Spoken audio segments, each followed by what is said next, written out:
Hello. Today I wanted to talk about some things that I have learned from a beauty vlogger. Now, let me start by telling you, I don't usually watch beauty vlogs,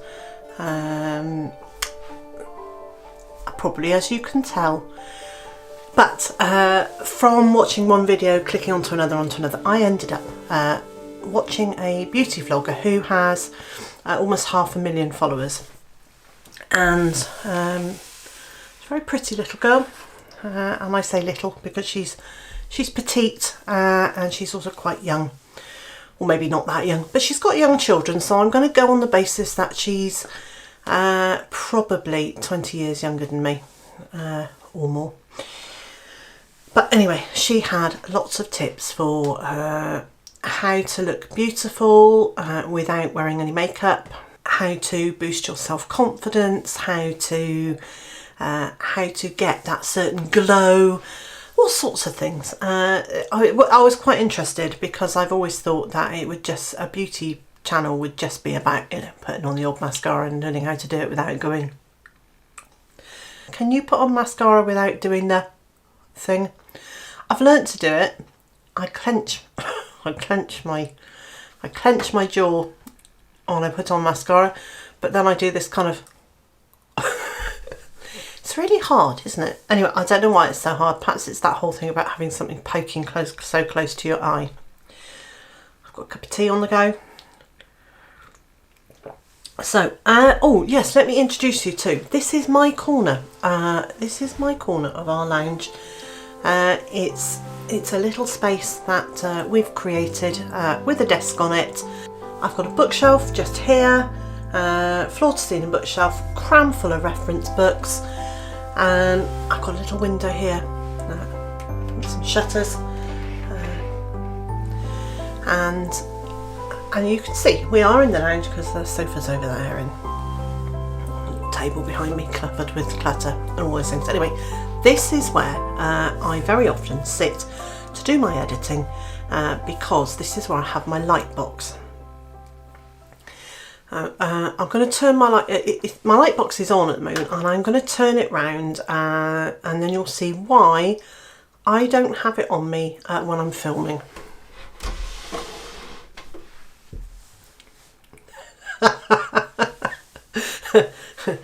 It's an interesting light, isn't it? Right, so I'm going to turn it back again.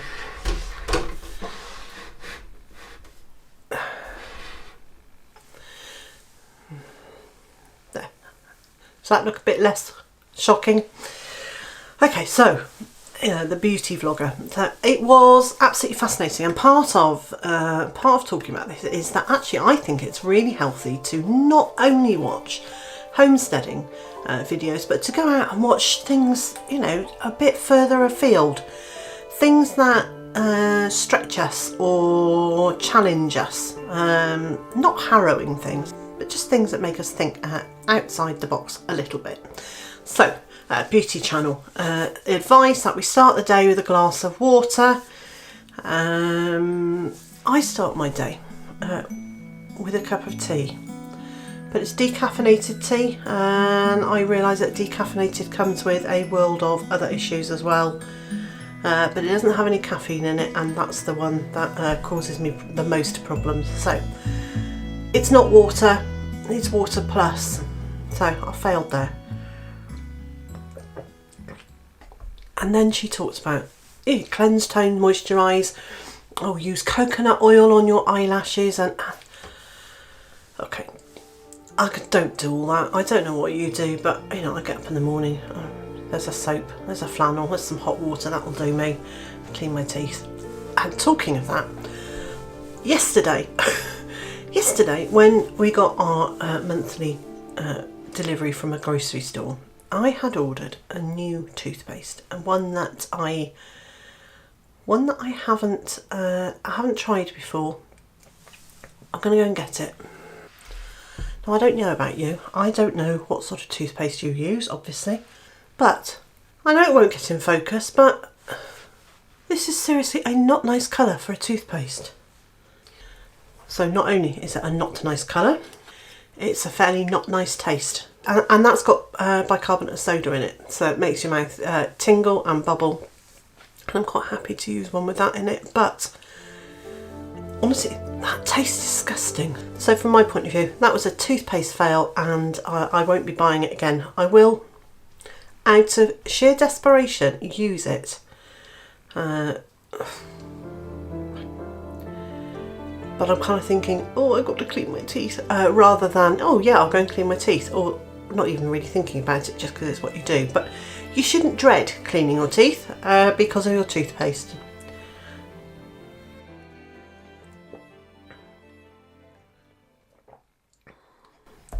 So back to the beauty tips. Eat healthily. Well, here we go. Here is my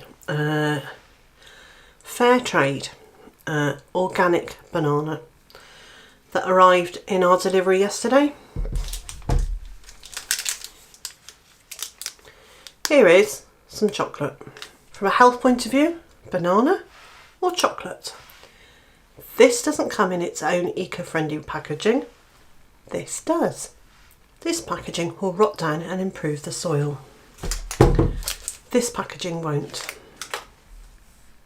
This banana will provide me with vitamins, potassium, and other essential minerals. This has some sort of chemical effect on my brain and makes me feel happy. What am I going to do? Am I going to be sensible and eat the banana? Am I going to treat myself again and eat the chocolate? Do you know what I'm going to do? I'm going to eat them together. That's a much smarter move. I've got the vitamins, I've got the potassium, I've got the thing I love. Win-win. So obviously I fail on that beauty tip because the banana is much better for me. And what was the next thing she said? Do self-affirmations. Well, I find those really difficult, and the more I say it, obviously the more I believe it. So I find them really easy. I'm going to be jolly successful. The thing is, and here it is, in the UK there are so many statements that Americans, Canadians, Australians and people from all over the world say that in the UK can almost only be said sarcastically. So for example, I get lots of comments on my videos, thank you, and people ask questions and I answer and they say, oh, thanks a bunch. And they mean thank you ever so much. In the UK, what we hear, well, what we hear in our heads when we read thanks a bunch is, yeah, thanks a bunch. It's a negative and it's a sort of sarcasm thing. And pretty much every other statement that I can think of that has even a thank you very much can be read, if in the written word, can be read with a sarcastic tone of voice in your head if that's the frame of mind you're in. So how to get out of that frame of mind? Well, that's where the self-affirmations and self-love comments come in. But the problem is, in my head, I only hear them sarcastically. So instead of hearing, I am confident, I hear, yeah, I'm confident. And it's not just me. So many of my friends tell me this, that they hear the same things going on in their heads. So would love to do the self-affirmations. I think I just need to find the right phrases for me to say that don't just sound like a negative, because they don't just sound sarcastic. But it is a good tip for self-confidence. And the next thing this very wise young lady said was be your own best supporter. Don't put yourself down. And she's right. Absolutely no knocking it. Absolutely no knocking what she says. You ever tried doing that when you're deep in the middle of a depression? Nah, not very easy, but you know, yet again, really good advice. And what was the other thing she said? Keep positive people around you. Don't get energy zappers as friends. Well, how do you know you're not one of those energy zappers? I can hear it. This is actually meant to be light-hearted. Everything this girl said was bang on, was absolutely right. But I just wanted to share how it's, once you've got into that confident, happy space and you're feeling really good about yourself, it's so easy to say, and I think it's quite hard to remember what that place was back there when you weren't feeling confident and you weren't feeling sure of yourself. And because you don't want to go, you don't want to revisit it. That wasn't a great place. You want to stay in this confident, positive place. And so it's very easy to tell people to do that. And I think sometimes it's quite hard to remember what a struggling journey that can be to get from over there full of self-doubt to here and full of self-confidence, which isn't me. I'm not all the way back there. I'm about 3 inches in front of that. So this young beauty vlogger gave lots of pearls of wisdom about caring for your skin, which, if I was starting out now, if I was my daughter's age or younger, I would be absolutely following the advice of drinking plenty of water and making sure you've got fresh air and plenty of vitamins and minerals and all your essential food groups. I wouldn't be working in smoke-filled offices, which is what I did. I wouldn't spend half of my career working outside in all weathers without sunscreen, which I did. And I would have worn sunglasses from quite an early age in bright sunlight, rather than using my preferred squinting method, because that gives you frowns, it gives you frown lines, and it gives you lines around your face. However, see these? See these lines? See these lines around my face? Lines around my eyes, loads of them, look, I can see. Do you know what those are? I'll give you a hint. They're smile lines. They are smile lines. They're not only from squinting at the sun or trying to protect my eyes from the wind. They're from smiling and laughing. And those to me are the most healthy lines that you can have on your face. They are my life scars. They are evidence that I have laughed through my life, that I have enjoyed myself. These to me are absolutely beautiful. And so I know there are days when I go, oh, I've got wrinkles, but actually I don't think of these as wrinkles. These are proof positive that life has been good. And so, young lady with your beauty vlog, I envy you. I'm not jealous. I envy your youth and your knowledge, or more to the point, the knowledge you have in your youth. And I wish in many ways I had the wisdom that you've got now when I was your age. But I didn't. And I just made the best that I could in the times that we had. And I grew up in an era when we put olive oil and a cola type drink on our bodies to sunbathe in the hope that that would make us browner faster.